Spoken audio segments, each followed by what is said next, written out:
I don't normally go through the comments. It's not actually like I can't remember the last time I actually did an interview and I brought a comment up from YouTube. Um, Yeah, but, that's the but scariest thing in the world. said leave in LA. Yeah, YouTube comment says for context, if anyone's interested or didn't know already, which is in brackets, Tim has to be largely involved with the production of an animated musical film called Larkins that started production in 2013. It was going to star the likes of Hugh Jackman and Margot Robbie. He spent a lot of time and hard work on it to the point where he and his family moved to LA. So when production was abruptly cancelled in 2017, well, the song speaks for itself. Thank you very much, commenter, for your filling in the history. Yeah. Like, I don't even think we read a question for this. I'm just going to read it out verbatim. Yeah, totally. Is that correct? Yeah, that's pretty correct. Yeah, I spent 4 years making animated film for my sins and got shut down. So Leaving LA is not... Well, Leaving LA tries to be a song about this very tempting metaphor of the Hollywood sign being this very famous but frankly two-dimensional and not very special thing. And how that acts as an analogy for the city in general, which is very famous but frankly quite two-dimensional and not very special. However, the song hopefully also reflects my incredible fondness for the city. I consider that song a breakup song. And like all breakups, what you do is you try and think of all the things you didn't like about that person. You know, when you're trying to talk to your mates about a breakup, you go, oh yeah, she was this and that and the other. And even as you're saying it, you're going, but also she was this and that. But you're trying to focus on the bad things to make yourself feel better. And that's what Leaving LA, even though he's listing all this stuff that sounds like he's contemptuous of it, the melancholic sort of reflection of it makes you go, oh, he's really fond of that place and he's trying to make himself feel better.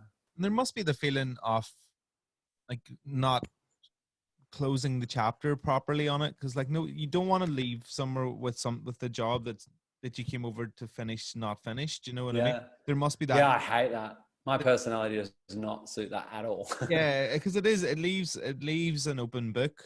And I'm like that as well. I totally get that. Like where you want to draw a line under something so you can start something else, and like that's right. The idea doesn't permeate into something else.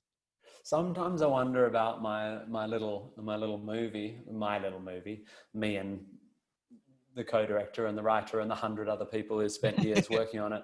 Our little film, our little $100 million animated musical that never was. Sometimes I wonder. I was so down about the waste of time and the loss of work and the loss of friendships, really. Not that I had to lose the friendships, but we were a community and the thing we were doing got taken away from us. And I was sad about all of that. But I sometimes wonder, what if it came out and it was a massive critical flop and popular flop? Would that have been worse? Like, is it better that I get to go, it was going to be amazing and those Hollywood fools shut it down, but if they'd let it come out, it would have won Oscars, you know, and I can have that narrative and hold it to my heart and soothe myself. Whereas if it came out and everyone hated it, there'd be nothing I could do. I just have to go, we didn't do a very good job of that. Yeah. Oh my God, I'm finished in this town. I'm never going to work in this town again. How far along was it? And really, if it is that far along and they don't want to put it out, like, I don't know what the legalities are of it, like, but can you not own it? Oh yeah, no, it's a big old boring discussion, but other animation studios tried to pick it up and Universal Pictures made it financially non-viable, kind of deliberately, so that they didn't look like idiots if it was a success. Yeah, it's proper nasty.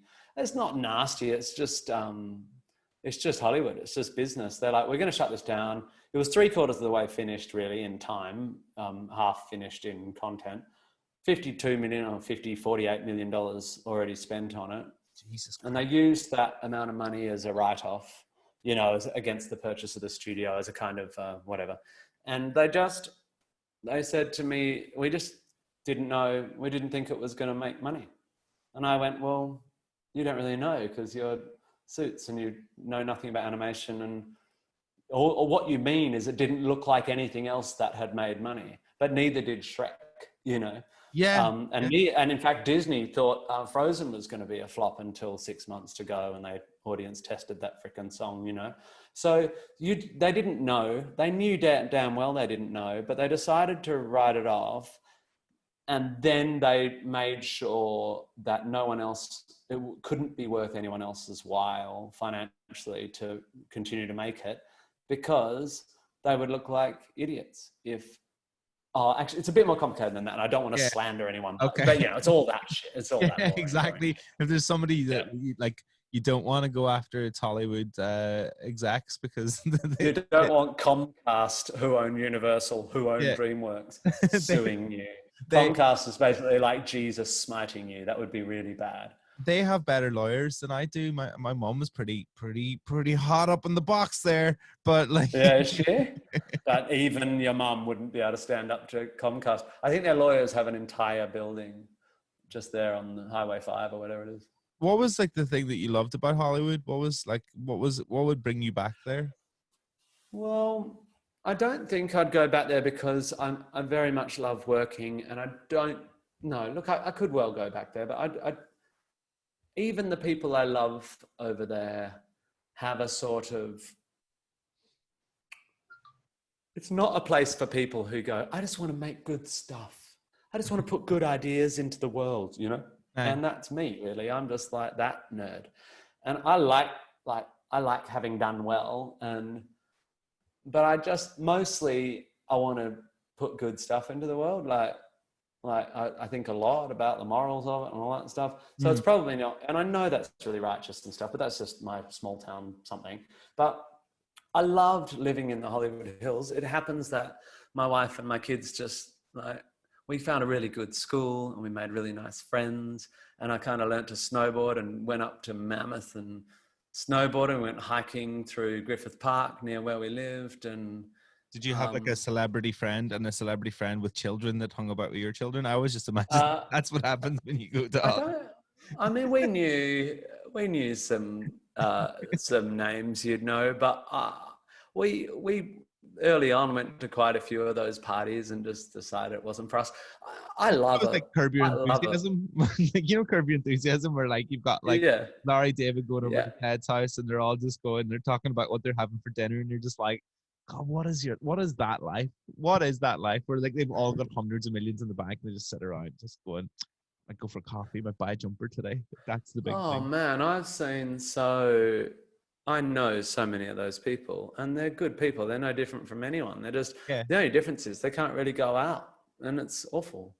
And really, you don't want it, but there's no point me sitting on a podcast going, you don't want it, because if you think you want it, you're going to go for it. And if you get it, you're going to sort of feel a bit sad, but that's right. You'll be rich and sad, and that's good, I suppose. Like, you're a very recognizable person. Where do you get harangued the most? And is it Britain? Is it Australia? Is it in this suburb here in Perth, West Australia, by the beach? And it's not really haranguing. It's that everyone knows someone who knows my mum, or everyone knows my family. So the fact that I'm a bit of a celeb means, but not only that, but they've all got a good in. So, you know, when people recognize you on the street, mostly people either go, oh, that's that guy off telly, I hate him, he's ugly. Or, oh, that's that guy off telly, I really like him. Oh, I'd like to say hello, but I don't want to interrupt him in his day, you know?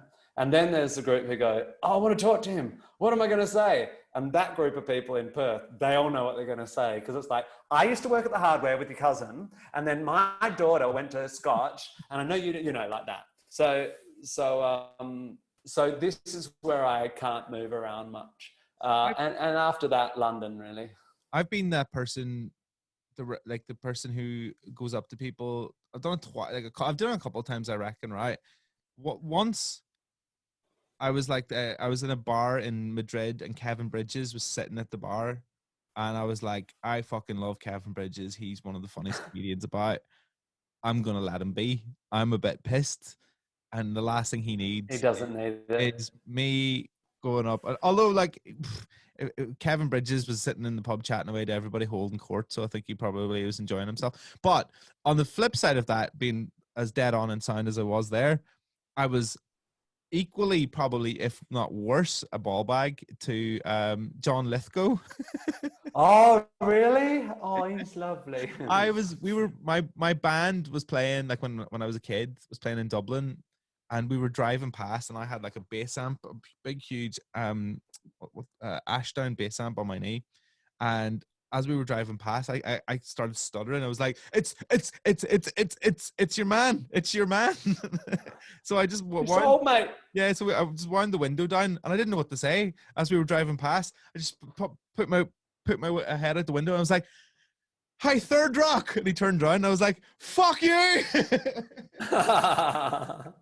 And yeah, I'm not proud of that. I'm not proud And of it that. was like a fan moment that went Yeah, I wrong. was like, "I love And you." I don't know what to say. I'm just yeah, the worst thing is that there's lots of different versions of it, and I'm very lucky. I think my level of recognizability is probably quite nice. I get, especially in Australia with my sort of activism-y stuff, I get a lot of people coming up, saying, when you wrote that song, my cousin who had been abused by a priest, like, talked about it for the first time, and all that stuff, that really lovely stuff. Mhm. But